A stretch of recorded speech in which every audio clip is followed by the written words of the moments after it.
चिराग पासवान लोक जनशक्ति पार्टी के अध्यक्ष बने हैं, उसके बाद से लगातार वो बिहार सरकार की कमियों को लेकर मुख्यमंत्री नीतीश कुमार को पत्र भी लिखते रहे हैं। नमस्कार, आप सबों को जन्माष्टमी की ढेर सारी शुभकामनाएं। बिहार में चुनाव नज़दीक है, इसलिए अब राजनीति की चर्चा भी ज़रूरी है। आज चर्चा एनडीए की, आज चर्चा चिराग पासवान की। वो इसलिए कि चिराग पासवान की चर्चाएं आजकल चल रही हैं और उनके बयानों को लेकर एलजेपी और जेडीयू में, जो कि दोनों एनडीए के घटक दल हैं, के बीच में बयानों को लेकर तनातनी चल रही है। और तीसरे कोण पर बैठा बीजेपी टुकुर टुकुर देख भी रहा है। दोनों की तनातनी इतनी बढ़ गई है कि दोनों ये कह रहे हैं कि जेडीयू कहती है कि मेरा गठबंधन बीजेपी के साथ है, और एलजेपी का भी यही कहना है कि मेरा गठबंधन बीजेपी के साथ है। यानी कि इन दोनों का आपस में कोई तालमेल नहीं है। चिराग पासवान केंद्र की एनडीए से खुश हैं, उसके प्रशंसक हैं। रामविलास पासवान केंद्रीय मंत्री हैं, लेकिन बिहार के एनडीए से वो खुश नहीं हैं, क्योंकि एलजेपी की यहाँ कोई भागीदारी नहीं है। 2017 की जुलाई में जब महागठबंधन को छोड़कर मुख्यमंत्री नीतीश कुमार ने बीजेपी के साथ मिलकर सरकार बनाई, उस समय एलजेपी की भागीदारी हुई थी और पशुपति कुमार पारस को एलजेपी की तरफ से बिहार सरकार में मंत्री भी बनाया गया था। लेकिन 2019 में हुए लोकसभा चुनाव में उन्हें हाजीपुर से लोकसभा का उम्मीदवार एलजेपी ने बनाया, तो सांसद बनने के बाद वो मंत्री नहीं रहे। यानी कि आप कह सकते हैं कि मई 2019 के बाद से बिहार सरकार में एलजेपी की कोई भागीदारी नहीं है।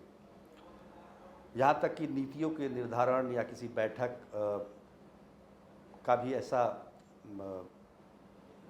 समय नहीं आया या नहीं किया गया कि तीनों पार्टी मिलकर एक प्रोग्राम तय करें। और इसी बात को लेकर मुझे लगता है कि एलजेपी में थोड़ी खुशकी है और नाराज़गी है।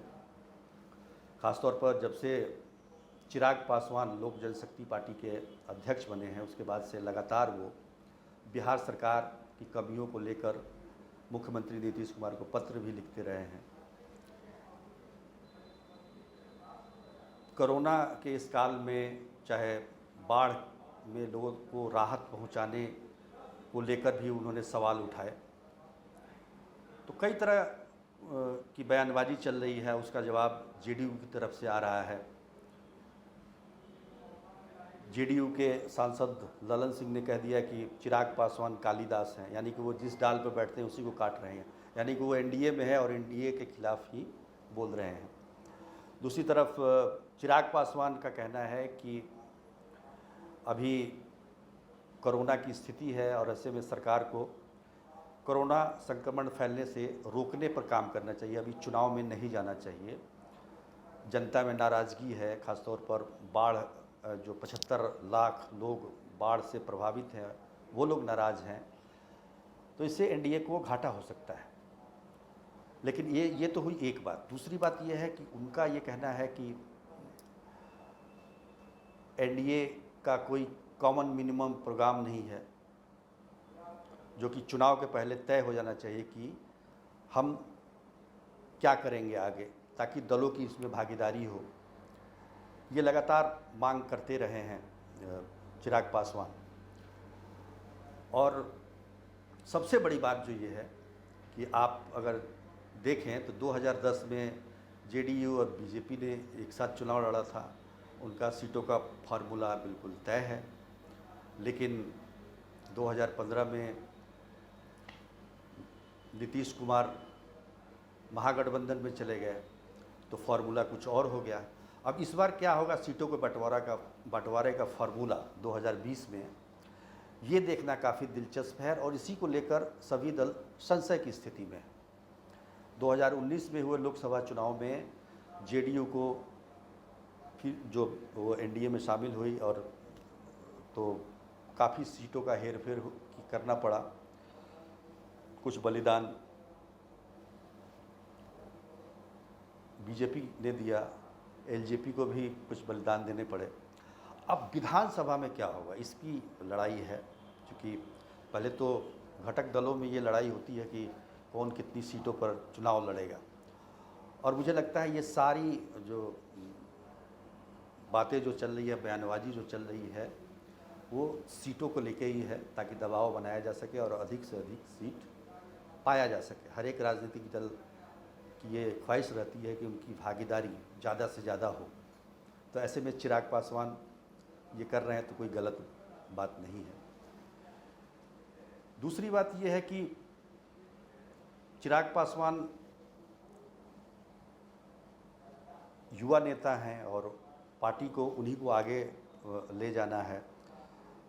रामविलास पासवान जो कि इस पार्टी के संस्थापक हैं, उन्होंने भी साफ कह दिया है कि जो चिराग तय करेंगे वही होगा। तो निश्चित तौर पर चिराग को ये तय करना है कि लोक जनशक्ति पार्टी को कैसे बढ़ाएं, कैसे बड़ी पार्टी बनाएं। तो कुछ सोचकर उन्होंने इस तरह के बयान दिए होंगे। तो ये खासतौर पर जेडीयू